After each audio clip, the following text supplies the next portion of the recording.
Hi, I'm Dr. Harry Balian. I'm the chair of cardiology and cath lab director at Adventist Health, Glendale, and would like to talk about my presentation, which is labeled Updates on Structural Heart Disease Treatment and Complications. I welcome you joining this talk, which is very educational and informative. So my financial disclosures are such. I'm a speaker for Edwards Life Sciences and a speaker for Abbott Structural Team.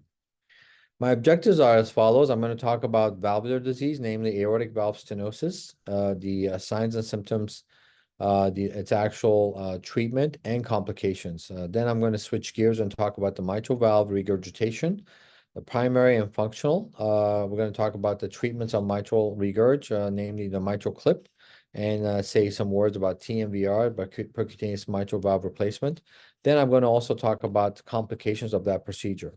Thirdly, I'm going to talk about tricuspid valve regurgitation, signs and symptoms, and also the TriClip, which got FDA approval May of this year. And lastly, I'm going to talk about the Watchman device. It's been out for some time now, and indications and procedural methods, and also talk about its complications, and final remark with some questions.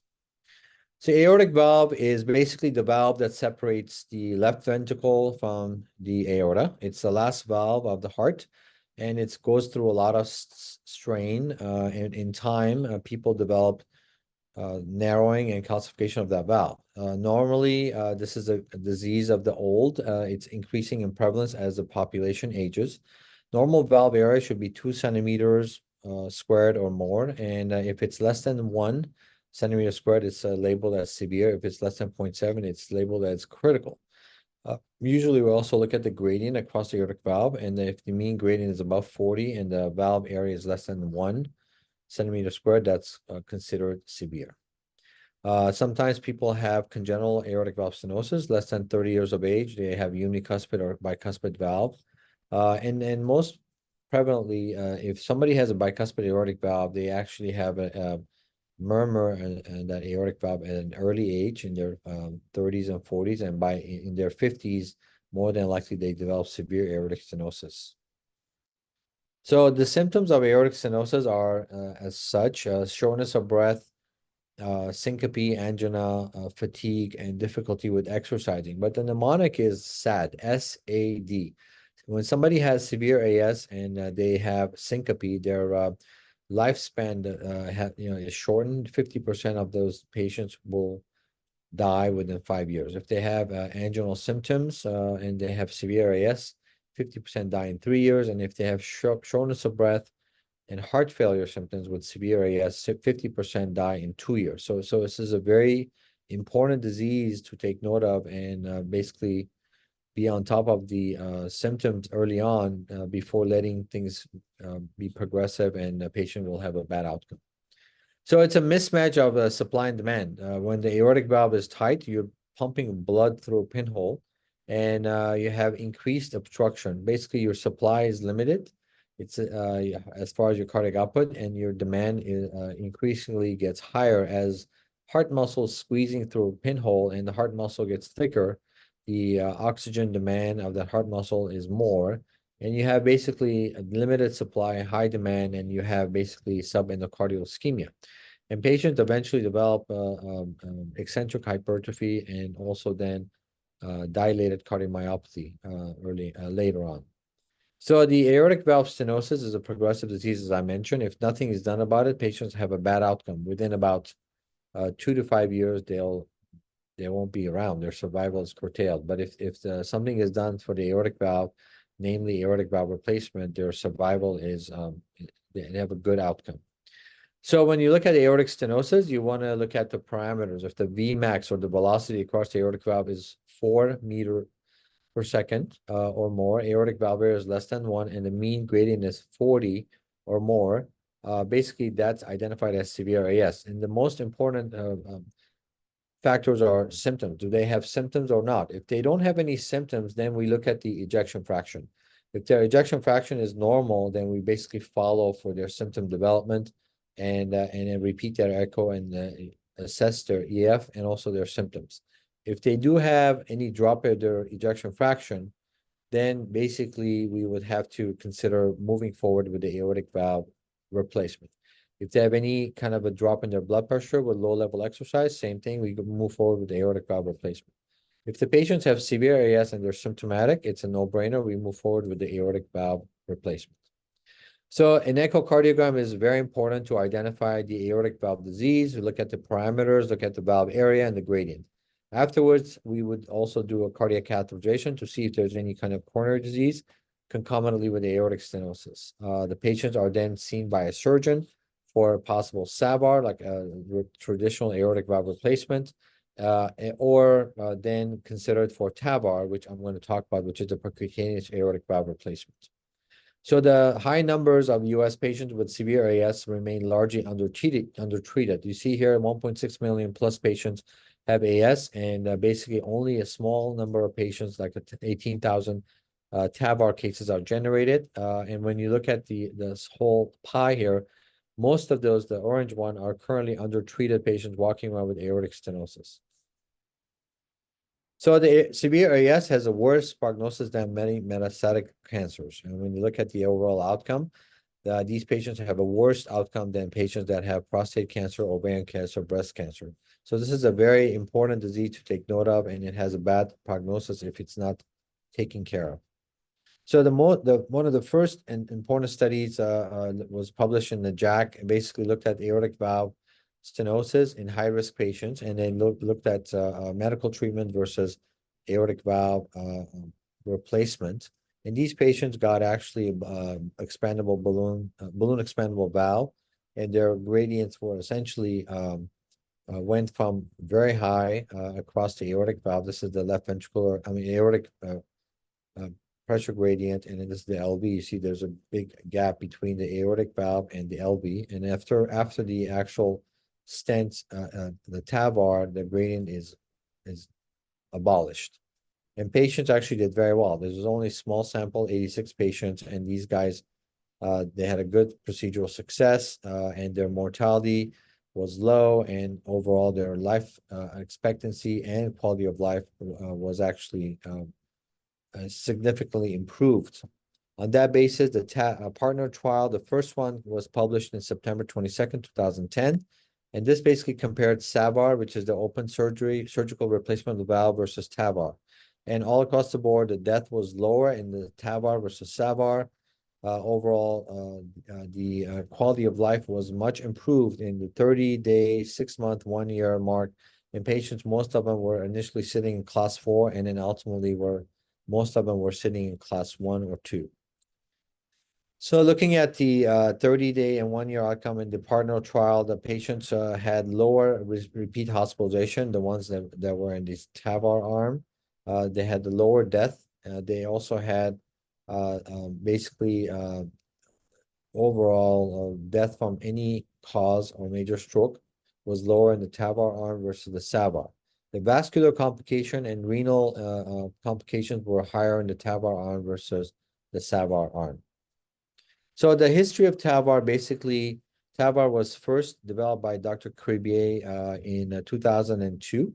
And partner trial was in 2010. It brought TAVR in the map. FDA approval was received. And after that, we've actually been seeing TAVR been done all across centers all across the world. And that's actually helped patients tremendously live longer and have better quality of life. So the TAVR initially was approved for high-risk patients that were not surgical candidates, and then ultimately got approval in intermediate risk patients for surgery, and then lastly got approval for low-risk patients. So patients that qualify for the SAVR now also qualify for the TAVR. Now, there are a lot of patients that are walking around, they're very young in age. There's patients that may have severe aortic stenosis and they're in their 50s. And most of those patients, we would like to very much push for surgery, because if they're very young, their likelihood of needing multiple valve replacements throughout their lifespan is high. So if they're going to need a valve replacement and they're 50 years old and they get a TAVR in 10 years, which age 60 will need another one, and then another one and another one. So if somebody is less than 65 years of age and they can tolerate surgery, we like to have them maybe undergo valve replacement with a mechanical valve, and then ultimately consider having to have a surgical valve, or they can get a surgical valve first, bioprosthetic valve, and then 10 years later get a TAVR within the SAVR, and then they can get another TAVR within the TAVR within the SAVR. So essentially, it's a lot of it is obviously patient driven. They're the patient. They make the final decision. But as physicians and clinicians, we have to educate them and give them the right guidance and the right option. So this is a specialized heart team approach. When somebody has severe AS, and we do the echo, and we then do the angiogram, and then we sit, and then they obtain a couple of studies. They get a carotid CT, and they also get a CT angiogram of chest, abdomen, pelvis. We sit down and we go over their case, and we basically present in the room. There's a cardiac surgeon, an interventional cardiologist, and the valve coordinator, and we then discuss and see if the patient is appropriate for the TAVR. Sometimes they are not appropriate for TAVR. Let's say they have a concomitant aortic aneurysm, and they would have to have a aneurysm repair. Then we would send them to surgery, where they would get a valve replacement and then an aortic aneurysm repair at the same time. So basically the severe AS patients, we have a TAVR committee. We meet and then we appropriate them whether they would have to have medical therapy versus TAVR versus surgery. The approaches for the TAVR are, most of them are femoral approach. We go through the femoral artery. If the femorals are not an option, then there's a transcaval approach versus apical approach versus transaortic approach. So the transfemoral is the most common, as mentioned above, where we go through the femoral artery in the groin, and then we deploy our valve, and at the end, the sheath is pulled out, and we have the sort of a double suture, internal suture cinching, such as perclose and an angioseal. My approach is I usually have two perclose sutures, and then and I tighten them, and then I also then finally have an angioseal to seal the hole that's made through the sheath that delivers the TAVR valve. So the history of TAVR, as I mentioned, Dr. Cribier, 2002, invented the TAVR. This was the first TAVR patient in 2002. Since then, 150,000 plus patients have been treated worldwide, and 50,000 plus patients in the US. And we've seen a significant reduction in mortality, significant reduction in hospitalization rate in TAVR patients versus the standard therapy.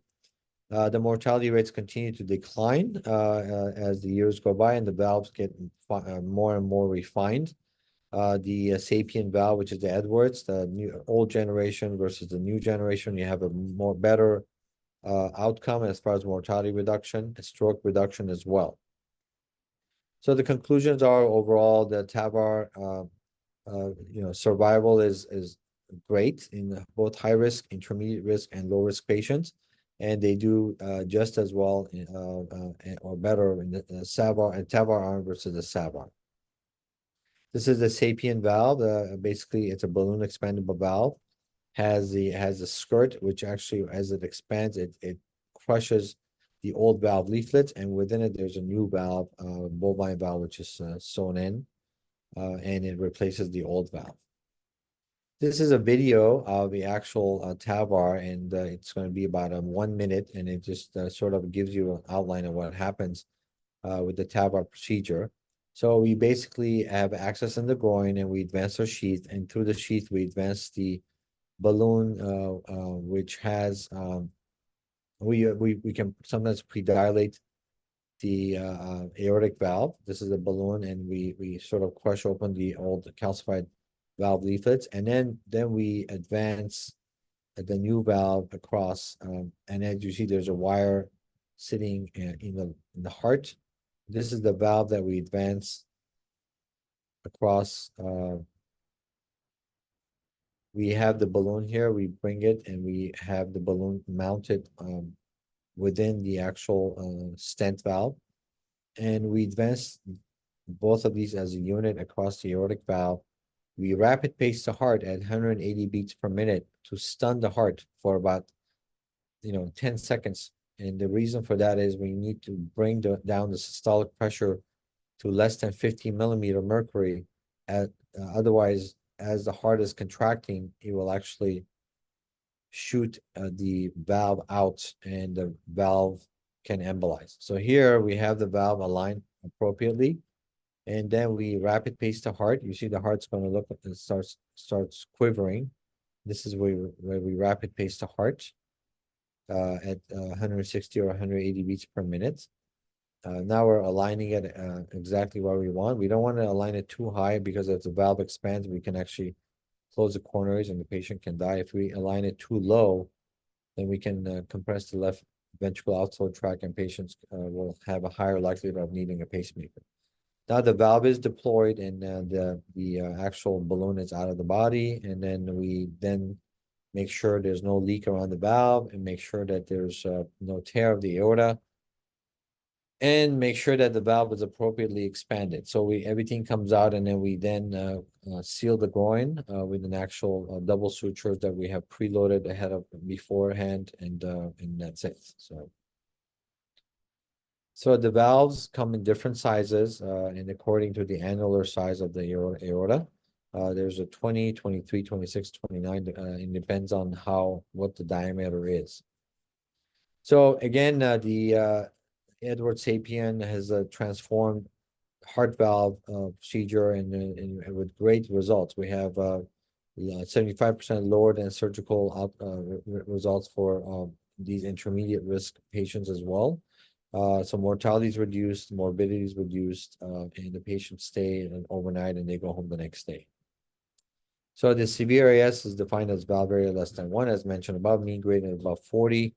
And now it's actually approved for low risk, intermediate, and high risk patients in the TAVR, just as they can get the SAVR valve. So this is a case presentation, 81-year-old patient, multiple comorbidities, severe AS, determined to be a candidate for the TAVR by the heart team. EKG, sinus rhythm, relatively unremarkable. Coronaries are clean. And basically, patient's CT angiogram does, however, show that patient has severe peripheral disease, almost to the point where they don't have a good access peripherally. This was actually an old case. At that time, we did not have the shockwave balloon. So we had really, we were sort of perplexed as to how we're going to be able to access the groins. Both groins were bad.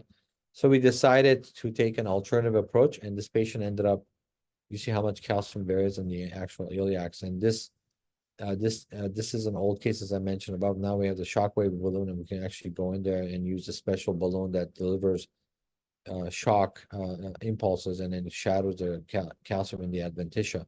But at that time, we didn't have the shockwave balloon, and we ended up using a transapical approach. And actually, we had a surgeon expose the apex, and we actually stuck the apex itself, and we delivered our valve apically through the apex, and then delivered our TAVR valve. So, and the patient actually did well. So this is, now I'm going to switch gears and talk about complications of TAVR.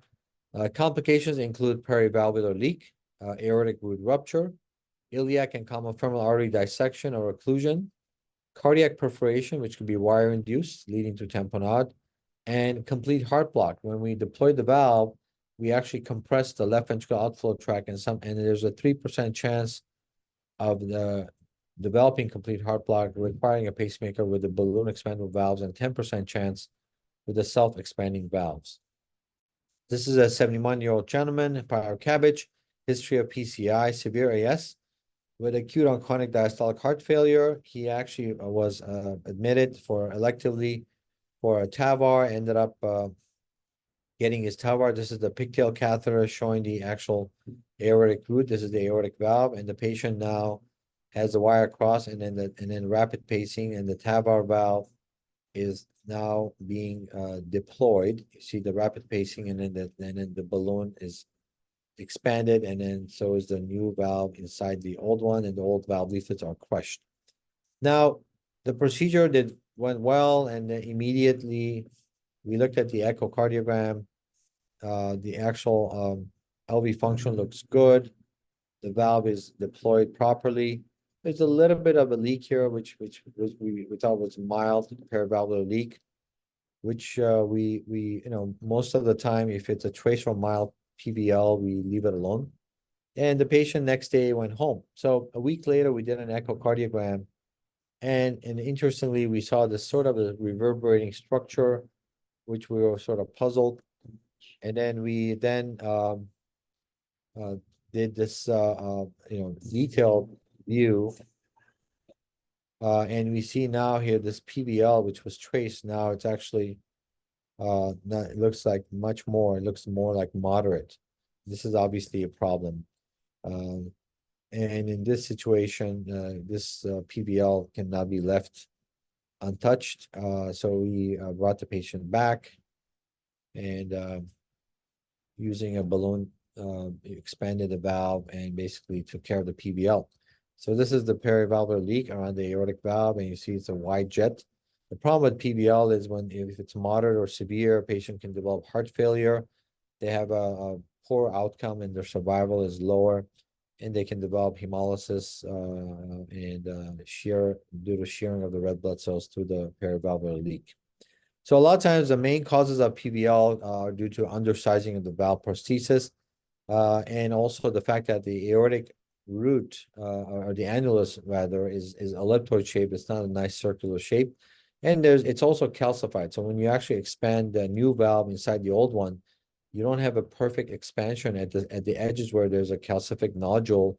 You can have a miss where you can have a small gap, and that can cause PVL.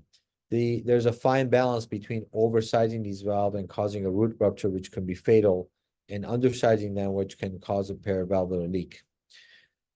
Other times when you have a malpositioning of the prosthetic TAVR valve, that can also cause PVL, and then obviously other factors if the patient's aorta is highly calcific, and that can also dictate the likelihood of having a perivalvular leak.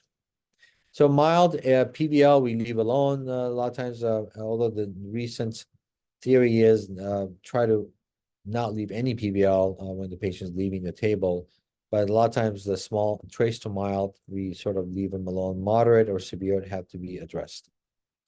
So manifestations can include heart failure, as mentioned above. Moderate or severe PVL can lead to overwhelming heart failure symptoms, and hemolysis, drop in hemoglobin, and elevated schistocytes, and rise in the bilirubin. So within the first year, post-dilation of the valve with a non-compliant balloon, or you can place a new valve inside the old one, or you can do these little micro plugs, which is the ambulatory plugs, go inside where the gap is and put a little plug there, self-expanding plugs, and then close the hole. So as I mentioned, this patient had return visit to the lab and post-dilation of the actual valve and did fine. This is a cartoon of the PVL. 5 to 15% of patients have PVL, and most of them are mild, and 10% are moderate. So outcomes are worse with increasing severity, and basically the regurgitation, 30% at 30 days, 22% at 1 year, and as I said, moderate or severe have to be addressed. So now there another catastrophic complication which we don't want to see, and thankfully I haven't seen, is aortic root dissection and rupture.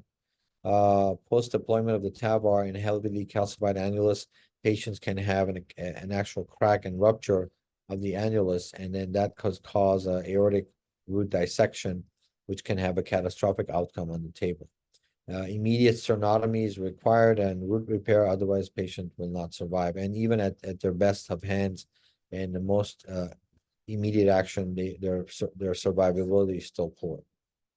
This is a patient that had the TAVR valve done, and almost immediately the patient decompensated with a drop in the blood pressure. And you see this aorta basically has actual slice, and then you have the false lumen and true lumen. Patient was taken to surgery, and then this is the false lumen and true lumen, and then the aortic root was repaired, and this patient actually survived. The valve embolization is another actual complication. When the valve is deployed, we rapid pace the heart, and to ensure that the heart is stunned and the heart doesn't have the ability to squeeze the valve out as it's being deployed.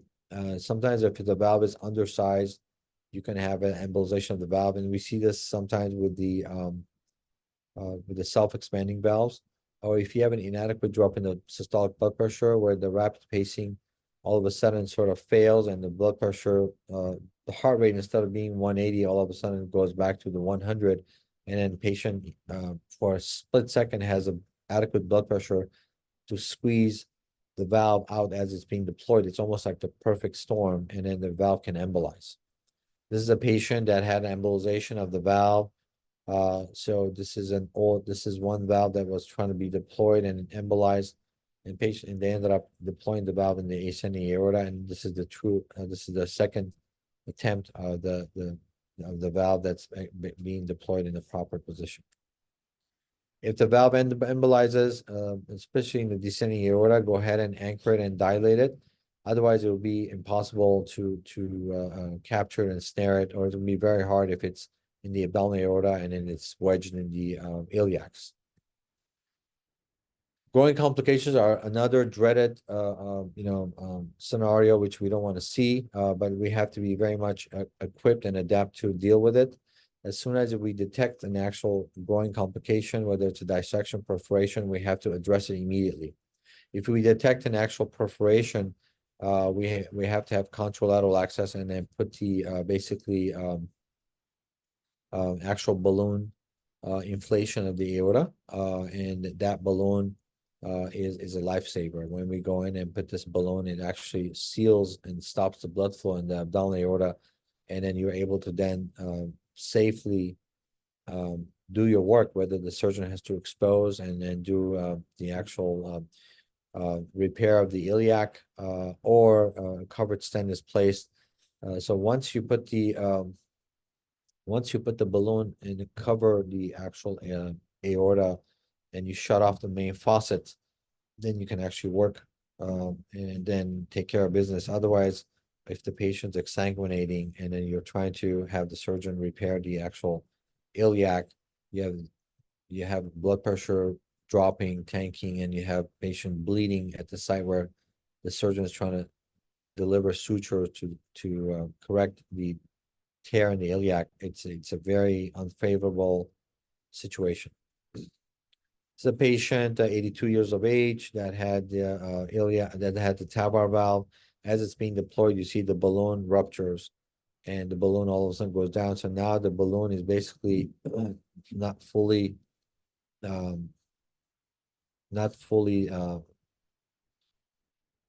captured, and then the balloon itself, as I said, is ruptured. So as they're trying to get the balloon out of the body, the iliac is torn. And so you have perforation here, and then the patient starts dropping their blood pressures, and immediately contralateral access is obtained. The balloon is deployed at the abdominal aorta, and then this there was a covered stent placed in the iliac, and patient actually made it. And as the balloon is snared out, and you see pieces of the iliac artery on top of the wire, and this is the ruptured balloon here. So this is another scenario where a 76-year-old patient had the TAVR through the left groin, and then when the percloses were deployed, patient's leg was cold and pulseless. So angiogram shows severe stenosis at the site where the sutures were deployed. So again, this patient, we went through the risk, went down, and actually used a balloon and dilated it, and then improved the flow, and patient's leg was the blood flow was much better. Sometimes you have a very tortuous aorta, and this patient has a type 3 arch and very tortuous, and it's very hard to deliver TAVR valve in these situations. And this patient, as you see, due to tortuosity, we're trying to really push this valve across the aorta and in an aortic valve. And finally, with a significant manipulation, we were able to get there. It almost looks like Magic Mountain. And finally, we're almost there, and crossing our fingers that we're able to make that last push across the aortic valve. And here we go. And the final push is made, and everybody's wiping their sweats off their eyebrows. And here we are. And finally, we go ahead and deliver the valve. I mean, when you're in this precarious position, it's a point of no return. The patient's already in the middle of the case, and you have the sheets all the way there, and then you have to complete the case. You cannot just say, "Oh, we're just going to abandon and pull everything out." So the patient valve is deployed, and thankfully, there were no complications here, and the patient actually did well. It was just very hard to deploy this or deliver the valve. Once the valve is delivered at the appropriate position, the valve was deployed properly. Now, another dreaded complication is embolic stroke. Now, if the patient has a bicuspid valve, they have a very atheromatous aorta, and we would know this ahead of time when we do a CT angiogram of the chest, abdomen, and pelvis. If it's an older patient with atheromatous aorta, bicuspid valve, and has underlying carotid disease, probably would be ideal to do these cases using sentinel device, which is a neuroprotection device, which goes through the wrist and then has a balloon, has a filter that's one filter deployed in the innominate, the other filter is deployed in the left common carotid during the case, and after the case is done, those filters are retrieved and out of the body. This patient had a pristine aorta, was not bicuspid, had some calcification leaflet, so I didn't feel the need to use sentinel device. So he's 75 years old, he's a smoker, diabetic, dyslipidemic, hypertensive, severe AS, basically comes in, and this is his aortic valve, heavily calcified. LV function looks good with LVH. So here we have the temporary pacer in, and we have basically our initial shot. You see almost twin icicles here. The aortic valve leaflets are heavily calcified, but overall it's a tri-leaflet valve. Aorta looks pristine, as I mentioned. So here we have the aortic valve across. So the patient had a desaturation episode and then actually was found to have elevated PCO2. We had to do crash intubation as his PCO2 was up to 100. Once that was done, his gases were better, but that was actually one sort of a bump in the road. And as soon as we went ahead and deployed the TAVR valve, patient initially became overly hypertensive and tachycardic, heart rate of 140s, AFib RVR, and the blood pressure was 230. So the anesthesiologist immediately tried to lower the blood pressure, gave labetalol, and blood pressure was lowered. But all of a sudden, this is as soon as we deployed the valve, we lost pressure. The pressure was basically down to 20, and we thought our aorta was torn. And this is basically his echo right after the valve deployed. The heart's not moving. So we said, "Oh Lord, we have basically we're going to lose this patient." Right away, we got ready to put a cardiac support device, an Impella, but almost immediately his LV function started recovering, and then he became very tachycardic. You see after that, so his pressures came back. So it was basically almost like a roller coaster ride after the TAVR. So he was intubated now, and he was in atrial fibrillation. Blood pressure initially on a couple of mics of Levofed. He left the cath lab intubated, but a decent blood pressure, and he was alive basically. He went to ICU. Subsequently, actually before even leaving the cath lab, we wanted to make sure that we did not pin the coronary artery inlets with a valve.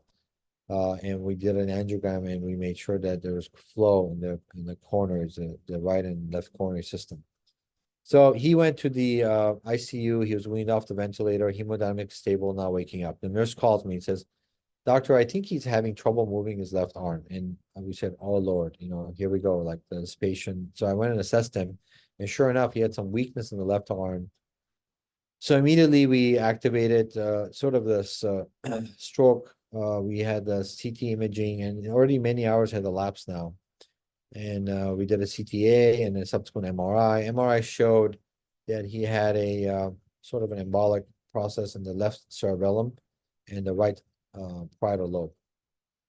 So the patient was fully awake, talking, and he had some deficits as mentioned above, his left upper extremity weakness. And eventually he was out of the ICU and telemetry.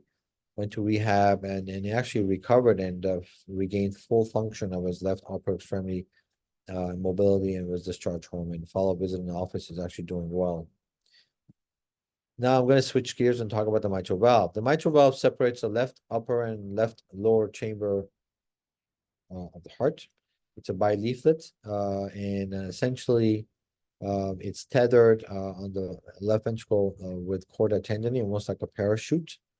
And it has the anterior and posterior leaflets. The mitral valve itself can have stenosis, regurgitation, and those are basically some of the pathologies that it can have. And when the patient has any dysfunction of the mitral valve, they can develop heart failure symptoms, shortness of breath, pulmonary edema, etc. And looking at the anatomy here, this is the aortic valve and this is the mitral valve, and you have the anterior leaflet and posterior leaflet. And we have basically three segments of the valve. We have the A1, A2, A3 segment, P1, P2, P3 segment. This is essentially the posterior, I'm sorry, the medial and lateral aspects of the valve. Looking at the top-down view. And again, this is the anterior leaflet and then the posterior leaflet of the mitral valve. When we do the repair of these valves, we have to go through the groin, go through the vein, and do a transeptal puncture, go from the right atrium to the left atrium, and then eventually swoop down to the mitral valve and then do the mitral clip. So there's four functional classes of the mitral regurgitation. The type 1 is normal leaflet motion. Type 2 is excess leaflet motion. Type 3 is restricted leaflet motion. And there's type 3A and type 3B. There's two kinds of mitral regurgitation. There's the primary MR, which has normal LV function, but patient normally has mitral regurgitation, and subsequently they have mitral valve prolapse, and subsequently have mitral regurgitation. That's primary MR. Functional MR, if somebody has depressed LV function and their LV is dilated, and eventually their annulus and mitral valve leaflets are dilated, so there's inadequate coaptation of the mitral valve leaflets, and they develop mitral regurgitation. Symptoms of MR include shortness of breath, palpitations, fatigue, lightheadedness, etc.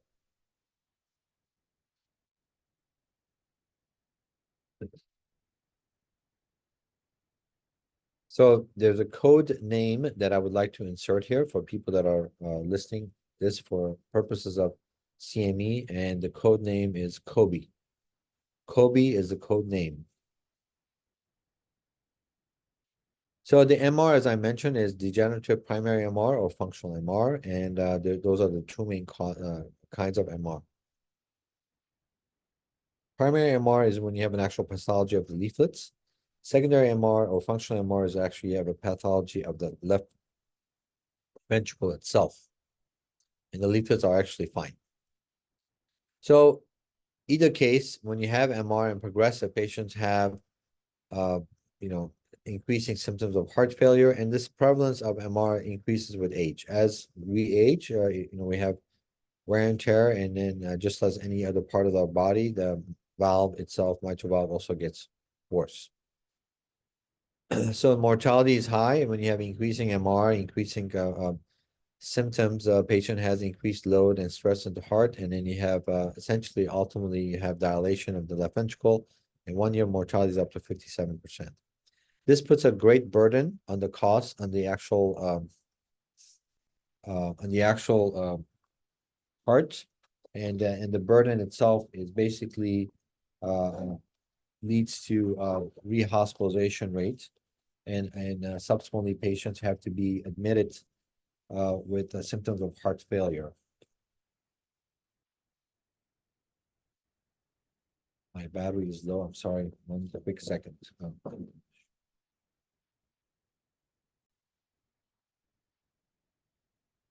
So heart failure and MR are an economic burden, as mentioned above. The more patients are in advanced heart failure, the more they're going to have readmissions to the hospital, and they're going to basically incur more burden in healthcare, and majority of treatments are cost through the hospital care. And when they're readmitted within 30 days, Medicare will not reimburse the hospital. And that's why a lot of the hospitals are in the red because of this heart failure readmissions.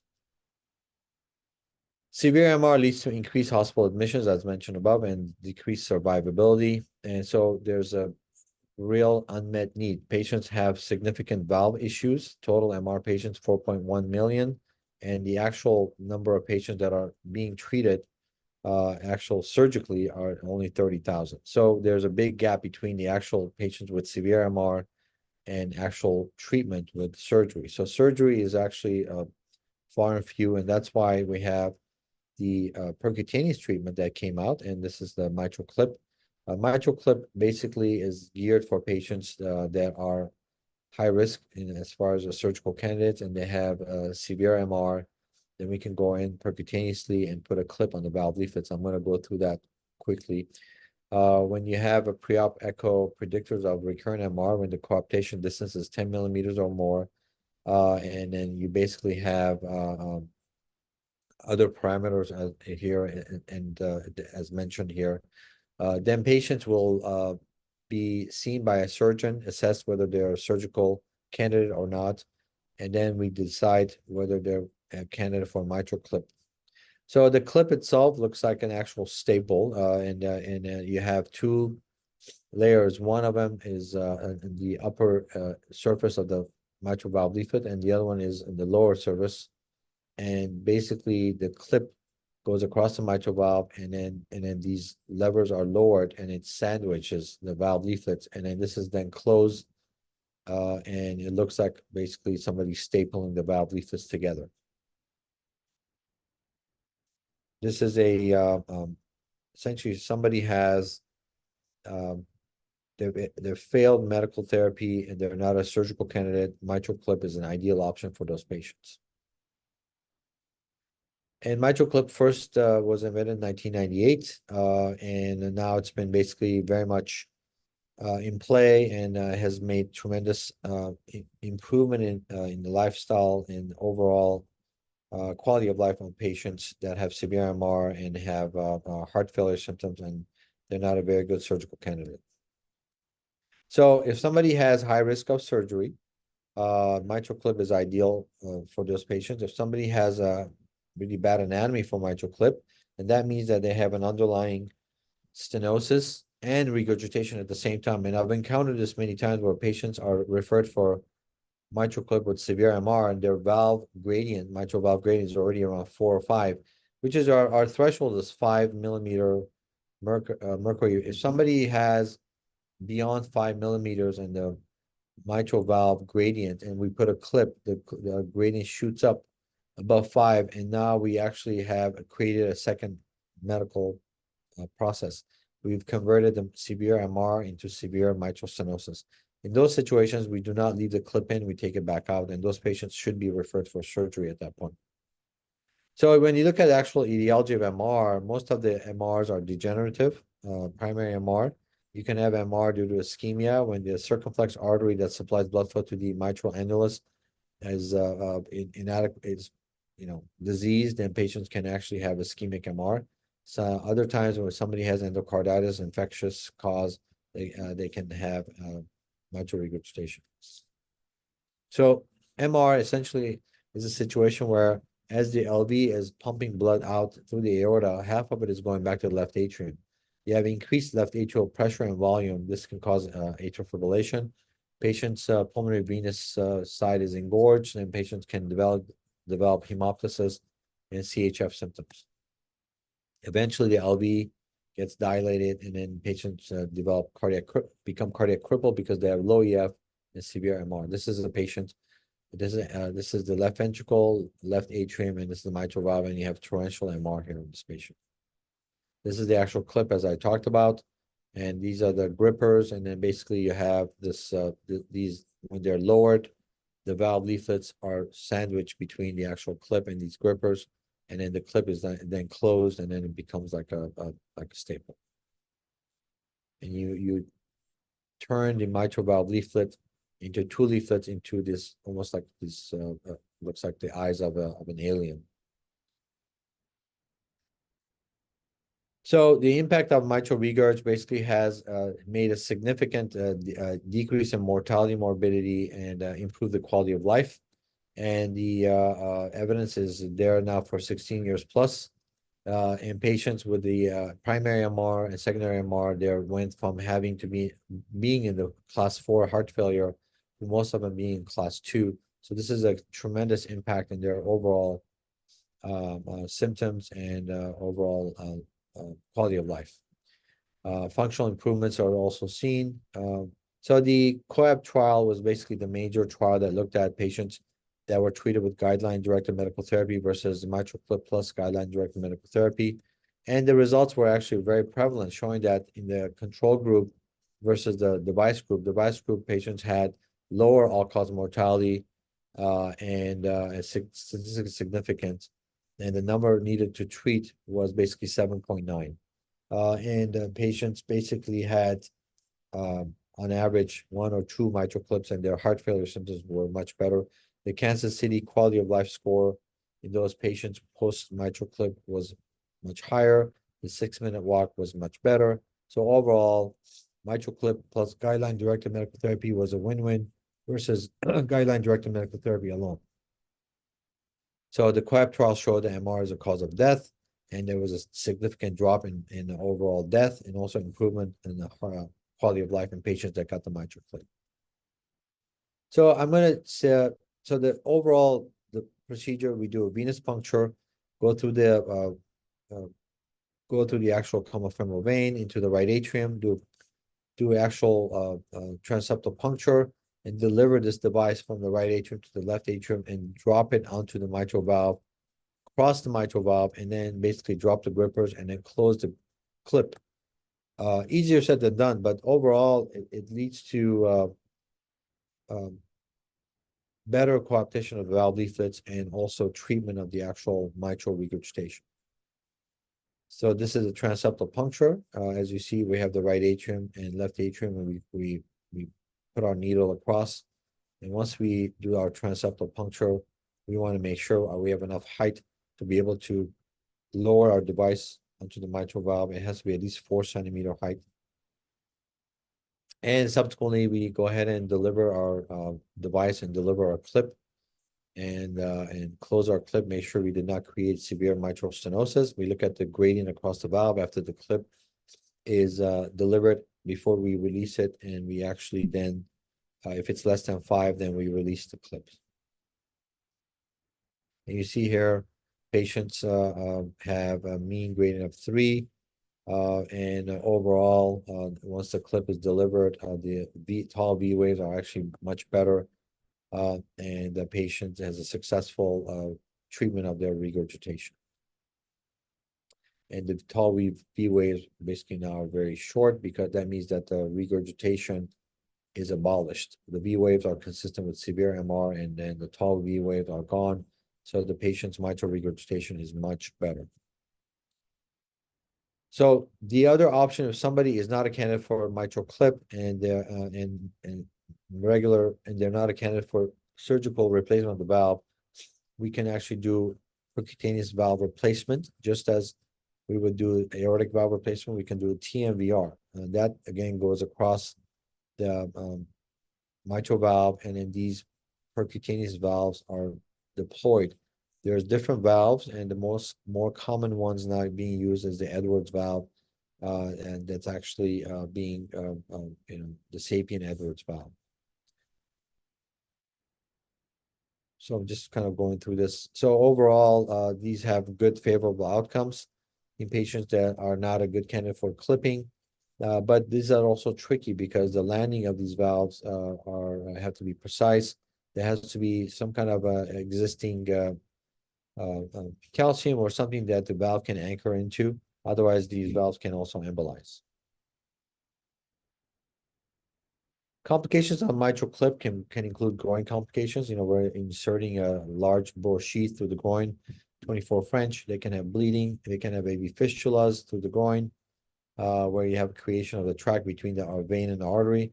The patients can have an actual CVA and embolization because we're actually sitting and doing work in the left atrium. They can have a cardiac perforation where the wire or the device itself can go through the wall of the heart. They can have a situation where the mitral valve goes from being too, regurgitant to being too tight. And so we're exchanging one problem for another. So cord entanglement is a possibility because as we go across the mitral valve, we have the cord tendony, and sometimes as we're open up the mitral clip, actual clip wings, we can actually get entangled in the chordae, and then we have to finagle around that and then try to sort of invert and then come out and then reinsert. Otherwise, we have a problem. Sometimes we can create an iatrogenic atrial septal defect because we're making a hole across the right and left atria. Sometimes you can have a successful deployment of the clip, and then a week, 2 weeks later, patients has severe regurgitation, and you see that you have single leaf detachment. So the clip, one of the wings of the clip detaches off of the mitral valve leaflet. So you have this clip now hanging on to only one leaflet. You can have device embolization in heart failure and mitral valve stenosis.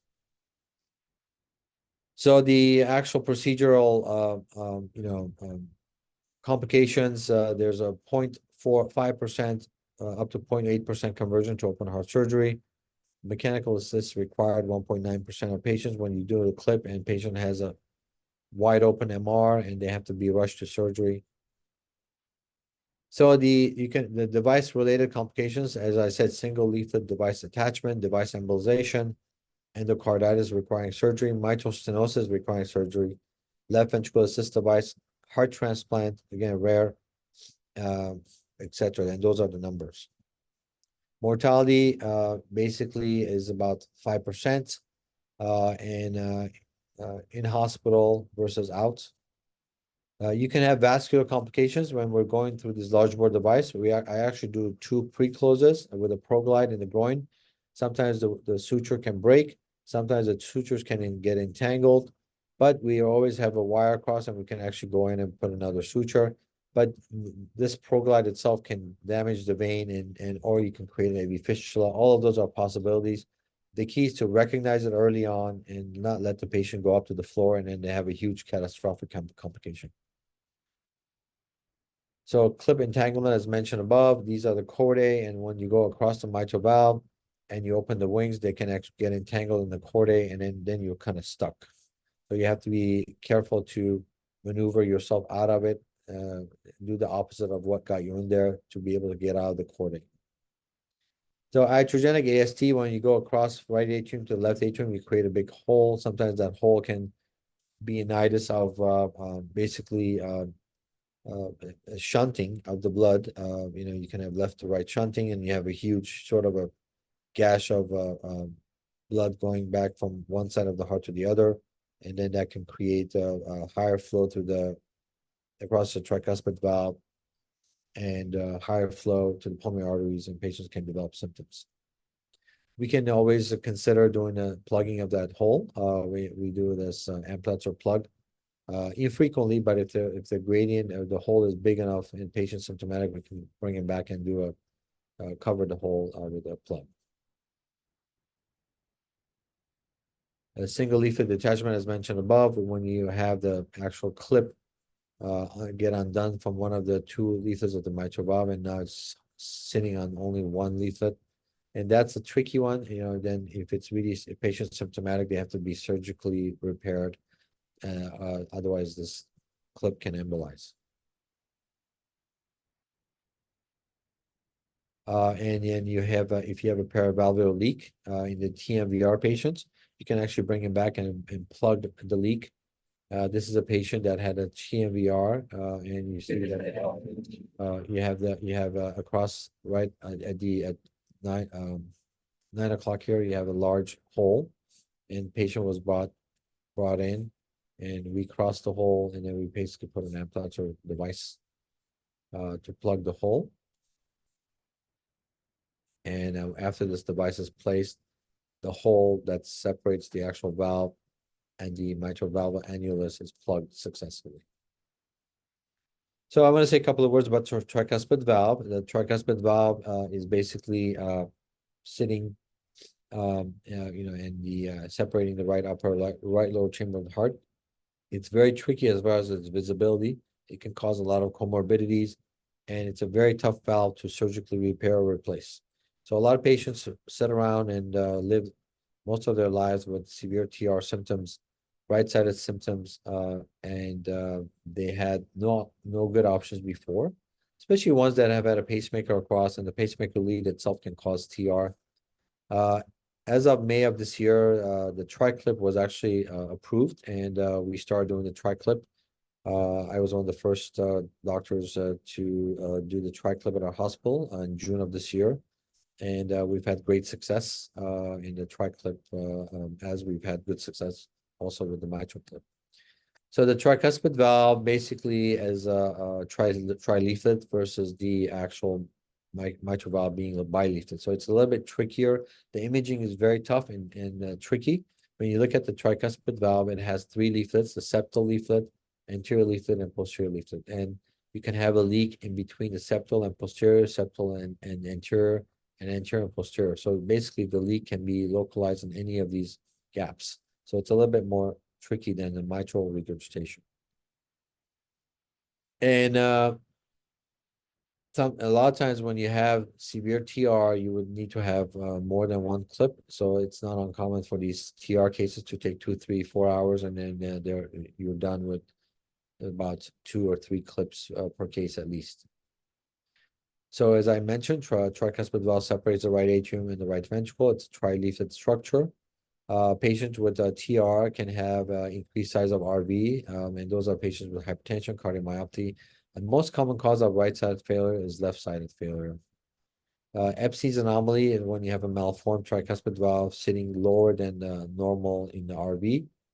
Patients with infective endocarditis can also have tricuspid regurgitation. Carcinoid syndrome patients, those are the tumors in the digestive system causing subsequent damage of the pulmonic and tricuspid valve leaflets. Pacemaker leads can cause TR because they're literally across the valve, and then they sort of prolapse the leaflets, and over time the patient develops regurgitation. Blunt chest trauma, rheumatic fever, congenital heart defect with AST and VSD also can cause TR. So when you have actual TR, you have right-sided failure, a facial fullness, JVP, jugular venous distension, liver distension. A lot of these patients are falsely diagnosed with cholecystitis. They have bipedal edema, and then they can also have atrial fibrillation. So essentially on the EKG, you have tall P waves, which is suggestive of right atrial enlargement. You have on the echo, right ventricle enlargement and TR, and cardiac MR shows RV enlargement and tricuspid valve pathology. Chest X-ray shows enlarged right-sided silhouette, and the patients have a poor 6-minute walk. So when you look at the EKG itself, you see that patients have tall P waves, which is suggestive of right atrial enlargement. And then you have the RV hypertrophy, which is tall R waves in the lead V1, V2 with a strain pattern. On the chest X-ray, you see that the right ventricle and right atrium, right ventricle is enlarged in the cardiac silhouette. And then on the echocardiogram, this is the right ventricle, this is left ventricle, and you basically have RV enlargement. On the echo here itself, you see the D-shaped septum. The RV is enlarged, and then it's pushing against the left ventricle. So the tricuspid valve studies, the TriLuminate trial is what brought the TriClip to the map. And FDA approval basically showed, again, significant reduction in morbidity and improvement in quality of life. And this is the tricuspid clip itself. We can do a clip across the septal and anterior, septal posterior leaflet. Those are the different combinations reducing the TR from torrential to mild to moderate. And the actual device is the same as the mitral clip. It's actually shorter, but it's the same overall design. So we go through, instead of doing a transeptal puncture, we actually go through the right atrium into the right ventricle. It's much easier to go through the actual, valve because we're not doing a transeptal puncture. However, the imaging is a problem. A lot of times imaging is difficult and tedious. We have the most up-to-date machines. We have a 3D and 4D visibility, and then we also have intracardiac echo device, which is called ICE, actually can supplement further visibility of our images. So the tricuspid, the TriClip actually cost effective and actually causes improvement of patients' heart failure symptoms, and that's why I got FDA approval May of this year. The TriLuminate trial was the pivotal trial that led to the approval of the TriClip valve. And this is the actual device. It's shorter than the MitraClip device, but it's the same device essentially. This is the other kind of a clip. There's the actual Abbott clip, and this is the Pascal Edwards clip. So lastly, I want to talk about the Watchman device. The Watchman device is a plug that we put in the mouth of the left atrial appendage in patients that are intolerant to long-term anticoagulation for one reason or the other, whether they're bleeders, they fall, they're non-compliant, but they have a CHA2DS2-VASc score of 2 and above. And this is basically a scoring system that objectively quantifies their overall stroke risk. If they have CHA2DS2-VASc is basically C for CHF, H for hypertension, A for age, D for diabetes, S for stroke, V for vascular, and again age 65 to 74. So these patients, if they have CHF, they get a point. If they have hypertension, they get a point. If they're age more than 75, they get 2 points. If they're age 65, they get 1 point. If they're female, they get a point. If they've had prior stroke, they get 2 points. You add up all those points, and your CHA2DS2-VASc score is then calculated, and it corresponds to your cardioembolic risk per year. If your CHA2DS2-VASc score is 2, your embolic risk per year is about more than 2%. So those patients should be anticoagulated. Now, you see a lot of patients when they're placed on anticoagulation, they have non-compliance. They don't take it. They take it as kind of haphazardly, and then ultimately that leads to them having stroke because they're not adequately protected. A lot of patients also old, especially elderly, they're fall risk. They fall on blood thinners, they bleed in their head, and they die. So the alternative is either don't take medicines and have a stroke, or have some kind of an alternative, which is the Watchman device. The Watchman device, the left atrial occluder device, I should say, comes in different kinds, and then the one that most commonly we use is the actual Watchman device. This is the one that looks like a parachute. It's like a plug. You go in and deploy the plug at the mouth of the left atrial appendage. And the procedural success is above 90%. And overall outcome, what happens is after the Watchman device, patient has to be on dual antiplatelets for about 3 to 6 months. After that, they're on a single antiplatelet. So after the Watchman device, the reason that we can take them off of the anticoagulant, but they had to remain on antiplatelets for X amount of time, because we want to make sure that this fabric endothelializes, and after 3 months plus, you have enough endothelial tissue on top of this fabric, and the patient can safely come off of one of the 2 antiplatelets. It's indicated to reduce the risk of thromboembolism from left atrial appendage in patients with non-valvular atrial fibrillation. So if they have actual valve disease and they have AFib because of that, they should not be getting the Watchman device. It's for patients that have non-valvular atrial fibrillation. As far as the actual procedure, once we do the transseptal puncture and get across, then we actually take a picture of the left atrial appendage. We're able to size the actual depth and actual diameter of the appendage, and then accordingly, there's different devices. And they're different size devices, I should say. We want to also make sure there's no clot in the appendage. There are patients that have a pre-existing clot in the appendage, and those patients, we want to use a sentinel device for neuroprotection. And if the patient does have to have the appendage closed because they're intolerant to long-term anticoagulation, then the sentinel device and proceeding forward with the Watchman is an option. So this is the actual Watchman device that's sitting there inside. Looks like a strawberry. And we then go through the PASS criteria. PASS entails the position, We want to make sure it's not too deep or too shallow. The anchoring itself, we want to make sure that when we look at this position, we can see the circumflex artery. We want to make sure that patient's device has some shoulder above the circumflex artery, but not too much or not too little. And then the sizing is important. You want to have 10 to 30% compression of the device. More than 30% is too compressed. Less than 10% is under compressed. And then the seal, you want to make sure there's no leak around the device. Sometimes we can see 1 millimeter leak, but that will eventually seal. But any leak can potentially lead to inadequate closure of the actual appendage and inadequate endothelialization of the device. So actual complications of the Watchman device. So you can have pericardial tamponade if you perforate the actual appendage. And then in that case, you would have to have a pericardiocentesis.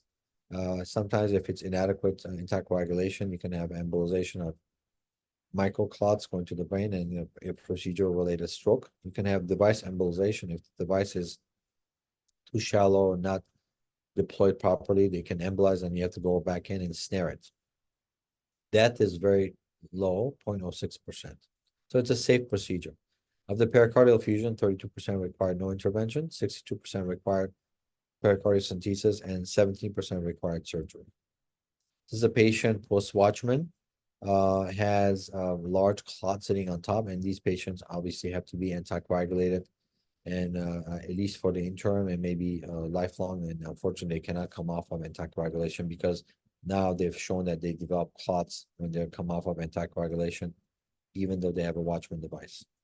It's a patient post-Watchman, hypotension, and an echo shows a pericardial fusion and tamponade, and has to have a pericardiocentesis. Device embolization, this patient's device, even though it met past criteria, after the device was deployed, patient developed PVCs, and we see that the device is sitting in left ventricle and eventually went through the aorta, and it's sitting here in the abdominal aorta. And eventually we were able to go up and snare the device and get out of the body. So let's do some questions. What are two main causes of TAVR PVL, perivalvular leak? Number one, undersizing of valve in highly calcified root. Number two, oversizing of the valve in highly calcified root. Number three, inadequate expansion of the valve. Number four, 1 and 2. And number 5, 1 and 3. And the answer is 1 and 3. Question 2, 3 signs of advanced aortic stenosis. A, chest pain, pedal edema, TIA. B, syncope, angina, dyspnea. C, CVA, hematochezia, hematemesis. D, thrombocytopenia, anemia, heart failure. And E, syncope, jaundice, chest pain. And the answer is B.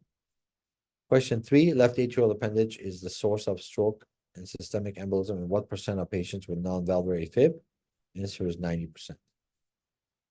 Question 4, 2 types of MR, primary degenerative and secondary functional MR. B is primary functional and secondary degenerative. C is primary myxomatous and secondary bicuspid MR. D, primary degenerative and secondary unicuspid MR. And E, primary functional and secondary tricuspid MR. And the answer is A. Name 2 mitral clip complications. This is the 5th question. Number 1, cord entanglement and ASD. Number 2, single leaflet detachment and device embolization. Number 3, transeptal complications and iatrogenic ASD. Number 4, heart failure and mitral stenosis. Number 5, all of the above. Answer is all of the above. So in conclusion, aortic stenosis is a disease of the elderly, as 80% of people in their 80s have some level of AS. However, younger patients may have AS, especially with congenital deformity, such as unicuspid or bicuspid valve. Syncope, angina, and dyspnea are the mnemonic for SAD, which is a triad for severe AS, and patients have poor outcome if they have any of the 3 in the next 2 to 5 years. TAVR is a percutaneous valve replacement, which decreases morbidity and mortality in patients with moderate to high surgical risk of AVR.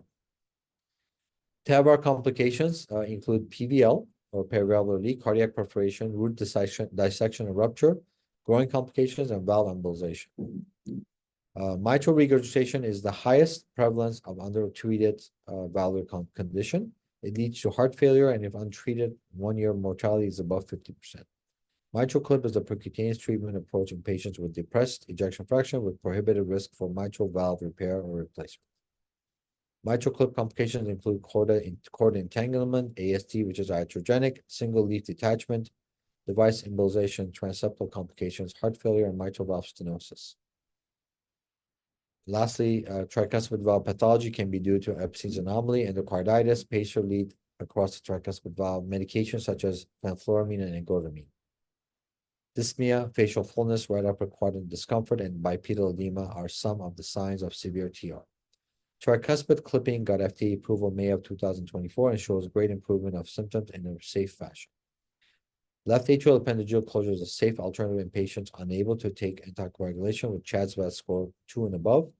Post-Watchman, dual antiplatelets must be continued for 6 months. Complications of Watchman include pericardial effusion, growing bleeding, device embolization, CVA, thrombus formation over the device. Thank you very much.